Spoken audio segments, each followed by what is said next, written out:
Welcome to the AP Effect, the podcast, the podcast, the podcast, the podcast, the podcast, the podcast. Hey everyone, I'm Kanaya. Hey y'all, it's Destiny, and welcome to the 6th episode of the AP Effect. Today's episode is about healthy versus unhealthy relationships, part 2. So last episode, we talked about the unhealthy part of relationships, and we talked about the different boundaries and different types of abuse. But today, we really want to focus on the healthy part of relationships.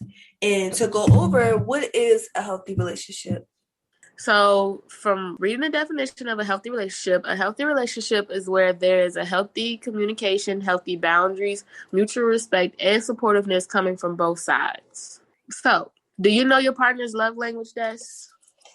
I definitely do. We took the test like a long time ago, and we both have the same love language, and it's words of affirmation and quality time. What about you? I have taken the love language quiz. With my current partner, no, I haven't, but I've taken it for myself in past relationships, and over time, my love language has stayed the same for the most part. Okay. And what is that? My love language is acts of service and quality time. Okay. I'm not gonna say that's like the common one because I don't know what other people like, but I know for me and like the people that I've been around, like some of my friends, quality time is like the one love language that's on their list. That again? Everybody loves being around their person. Yeah, to get to know each other more. I feel like love language is very important because it not only helps you determine how you love your partner or your friends, but it helps you determine how you give out your love. So your partner or your friend love language could be receiving gifts or acts of service, but the way you give out love is words of affirmation. So you got to make sure that match. Because if not, that lack of knowing your love language can really be a detrimental. Yeah, definitely.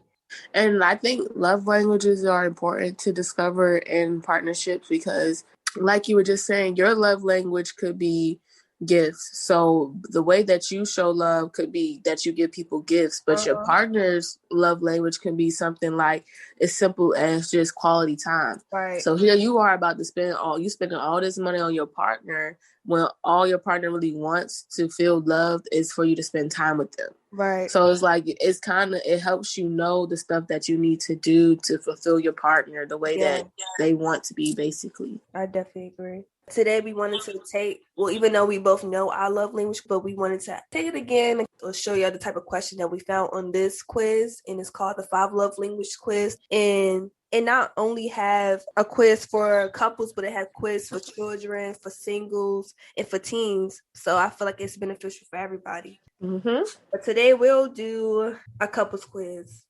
I'm excited because I haven't taken mine in a long time. I feel like mine's going to still stay the same, though. I feel the same way, too. But the website is called the 5lovelanguage.com. Let's see. Continue to the quiz. Yes. Okay, so in the beginning of the quiz, they basically ask what your gender is. Yes. And then they ask, so the basics so far, they ask your gender, your age, if you're married or in a relationship, and have you ever taken the test before. You can take this test as many times as you want, honestly. Yep. Whenever you feel like you're growing or whenever you feel like something has changed, you can go and take this test. And then it starts to ask you a series of questions. So one of the questions is, it's more meaningful to me when I receive a loving note /text/email for no special reason from my loved one. And the other option is my partner and I hug. I am going to choose the first one because for me personally, receiving a love letter from my partner would mean more to me than receiving a hug. And that's how you would go about answering the series of questions. And at the end of it, you would get your results of what your love language actually is. They give you 2 options throughout. Yeah, you have 2 options throughout the whole quiz. It's about, I'm going to say, 15 questions. 15 to 20 questions, I'll say. Yeah. And then at the end, like you said, it'll tell you what is your love language, and then it'll give you an explanation of why it is your love language. Give you examples, the definition, and then also a good thing, it'll give you like a chart with a percentage of the different types of love language. So for me, it'll have like physical touch at 16%, or it had words of affirmation at 26%, or have acts of service at 16% again, and then have receiving gift at 18%. That's a good way to kind of like see what's like your runner up. So if mine is quality time, but my runner up will be words of affirmation, and it just trickle down. And mine is still the same. I think for me personally, when it comes to acts of service, I'm a very independent person. And so, like, when someone takes their time to do something for me that I already was going to do, it shows me that they care. Right. Because I'm one of those people, I won't ask for the help, even though I need the help. So, like, it matters to me if my partner sees that I'm doing something and they just take the initiative to help me. Yeah. Because 9 times out of 10, I'm not going to ask for it at all. So I feel like each of the different love language I do enjoy, but I know my main ones are quality time and words of affirmation. And I was thinking about that too, even with the other ones, like gift giving. I was thinking, and I was really expecting for me to receive that one when I was younger, taking it. But I realized that that's really something that's not important to me. But that doesn't, like, I still do like gifts, of course. But I learned that somebody give me a gift doesn't really show to me that they love me. Yeah. Yeah. So I think it's really good if everyone take it, and you can even take it if you're single. You can figure out what your love language is with your child. Yeah. Like, it's really accessible to everybody. You know how I mentioned earlier that it's helpful to know, like, what is your love language when it comes to you giving out love and receiving love. So we talked about us receiving love. How do we give out love? Like, what is your love language for that, Kanaya? So the way I show my love for people personally is I'm one of those people that's always asking, are you okay? Are you good? Do you need anything? Like, how do you feel emotionally? I'm one of those people.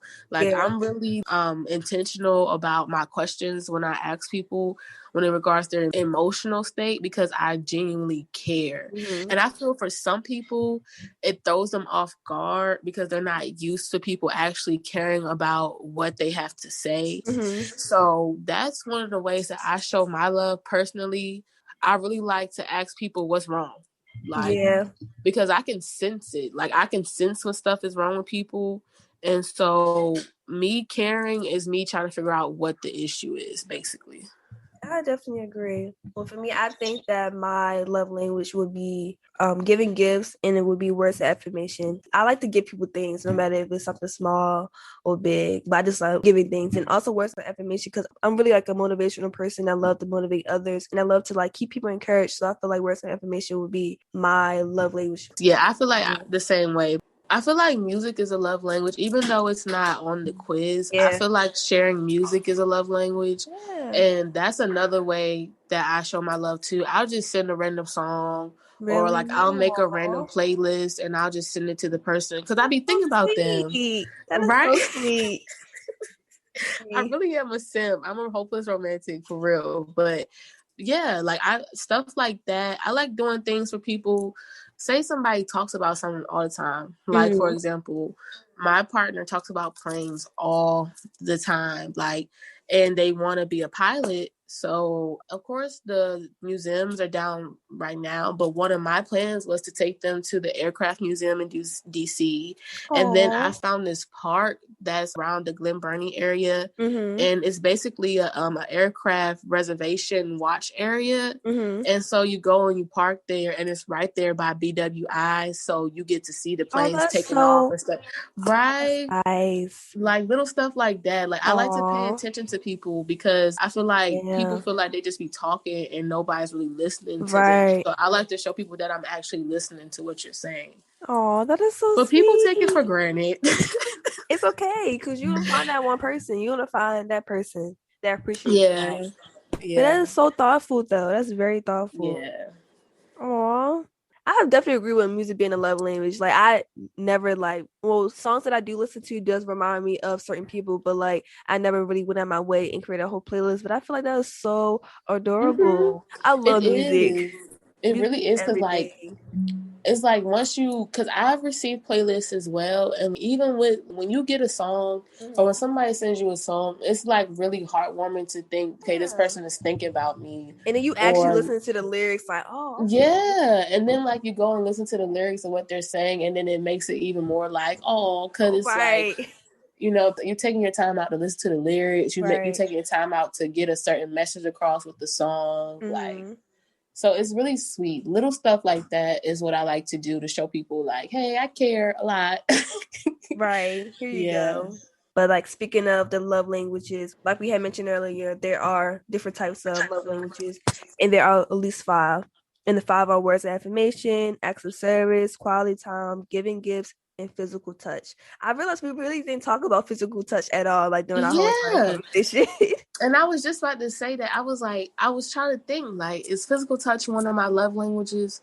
And I think it is, because I'm a caresser. Like, I'm one of those people that just caress people randomly.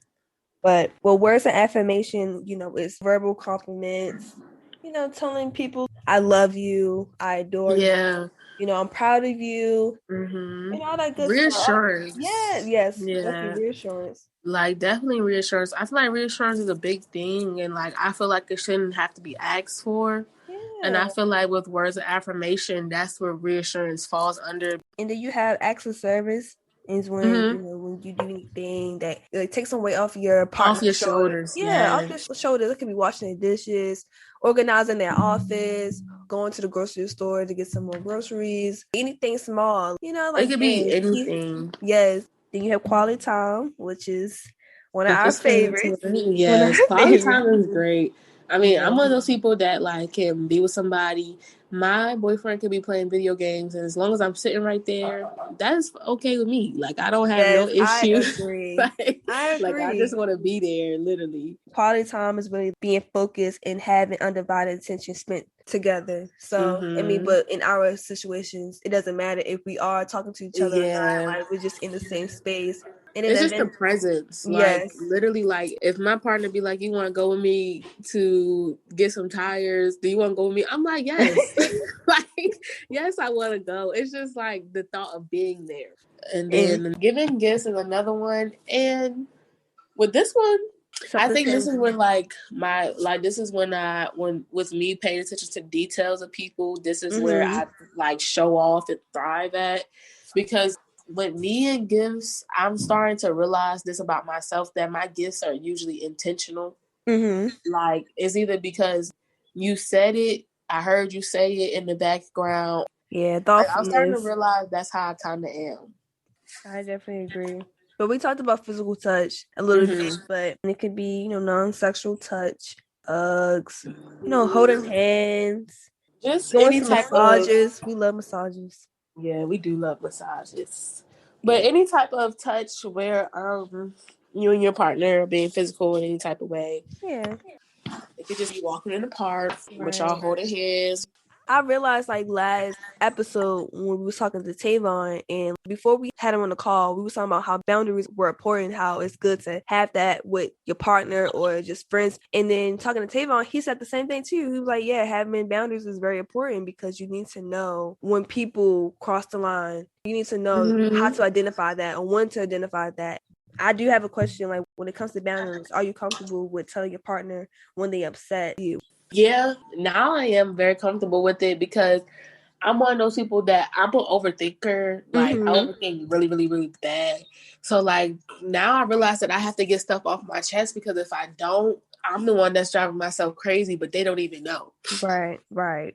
So, like, now I am more comfortable with setting boundaries and telling people when they hurt my feelings because I need to go ahead and let it be known because I'm over here hurting myself anyway by overthinking, you know? So it's just like, if I go ahead and let the person know, like, especially my partner, like, even recently as last night, I expressed like, hey, you know, that hurt my feelings that you did that. And it's really that simple. Like, that's all I had to do was let them know that it hurt my feelings. Now, if they don't receive it well, then that don't got nothing to do with me. As long as I get it off my chest, basically. I agree with that. Like, when I do tell, like, my partner, whoever, like, how I'm feeling and they don't understand, I try my best to try to help them understand. But at the same time, it's like, I did my part with trying to help you understand it, but if you can't grasp it, just understand where I'm coming from. But I am very comfortable with telling my partner if they upset me because, we have that relationship where we feel comfortable with each other with anything. A lot of stuff that I will say today, I'm going to keep referring to the last episode and make sure y'all do check the last episode out. Yes. With the part 1 of this episode. But us talking about healthy relationships, like, have we ever been in a healthy relationship? I'm learning this now as an adult because it's like, for me personally, I haven't seen healthy relationships and I haven't been in a healthy relationship. Mm-hmm. But from this age that I am now, I don't want that no longer. Like, I want all my because I'm trying to have a healthy relationship with myself. Right. So with me trying to continue a healthy relationship with myself, I need the people around me to be doing the same thing. And if they not, you gotta go. Right. Like, you no gotta time go. needs to be wasted at all. Yep. I can say that growing up, I haven't like seen any positive relationships, but I will say my relationship with Miss Saran is very positive. She's very encouraging Yes, and Miss stuff. Saran, yes. Like, yeah. But like, I know, like, romantic wise, I am currently in a healthy relationship. But it took some time. It took some time because like, I haven't started out on a good foundation with healthy relationship. Like, my parents didn't have a healthy relationship. I had a healthy relationship with my friends. Yeah, we had a pretty healthy relationship. Yeah, we did, because thanks to Miss Saran and Aziza Peace, like, they helped us kind of identify our flaws, but also make sure they wasn't unhealthy and toxic. I definitely say with having a healthy relationship with my mom now and with Miss Saran, I feel like it kind of helped me be a healthy person for myself and then with other people that I involve myself with. So I definitely appreciate my mom and Miss Saran. Shout out to y'all. Yeah, shout out to them. I appreciate my mom too.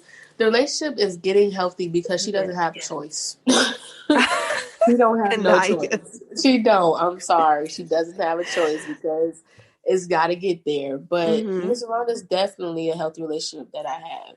So with that, with me knowing Miss Saran, honestly, Miss Saran was the person that really instilled the word no into me and how important it really is, because with me personally, I don't have that boundaries to say no like I should. And like Miss Saran all the time, she'll say no in a heartbeat, and she don't even mean it out of hate or she don't mean it out of a bad place. It's just her boundary. No, I can't do it. And I know with me saying no, sometimes I'm saying no regarding how I'm feeling that day. I could be having a bad day, honestly, for real, and I'll say no. And even with that, are you willing to understand your partner's mental health? Because I definitely am. That's literally what all I'm about when I'm in a relationship. Of course, being educated on mental health over the years helped me realize that it's so important because it's a part of your overall health. Mental health is very important, and knowing my partner's mental health and where he's at is important to me because it kind of determines how our relationship is going to be throughout. Yep. Yeah. With mental health, it is a whole spectrum. It is. So you just have to know if your partner does struggle with any type of mental health, and if so, what is it, and how can you help as a partner or just as a person that's there for them? I think that's really important, like, to understand your partner's mental health, even if they don't have anything drastic going on. Like, you know, it's still important to understand when they're not okay, and if those days happen, what to do on those days so that they can start to feel better. Like, that's just common. I feel like with my partner understanding my mental health, I feel like I need to be more open when it comes to why am I feeling this way, so he can kind of understand when my mood changes. I just need a day. Yeah, I just had a day.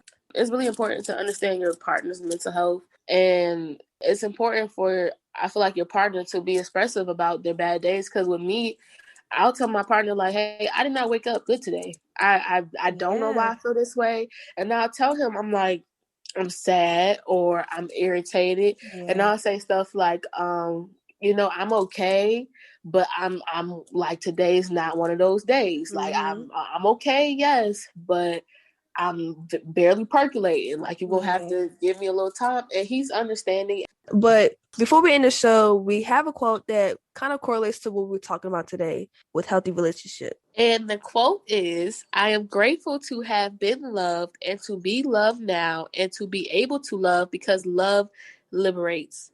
And that quote was by the infamous Maya Angelou. Love does liberate. Love is love. It shouldn't be hard. Yes. But I understand it can be difficult because what we have going on with ourselves. So that's it. That's how I feel. I feel like the world needs more love, and that's what the world is lacking right now. So I'm forever an ambassador of love and empathy. Yes. Peace, love, and empathy. Yes. Just like the hippies. Just like that.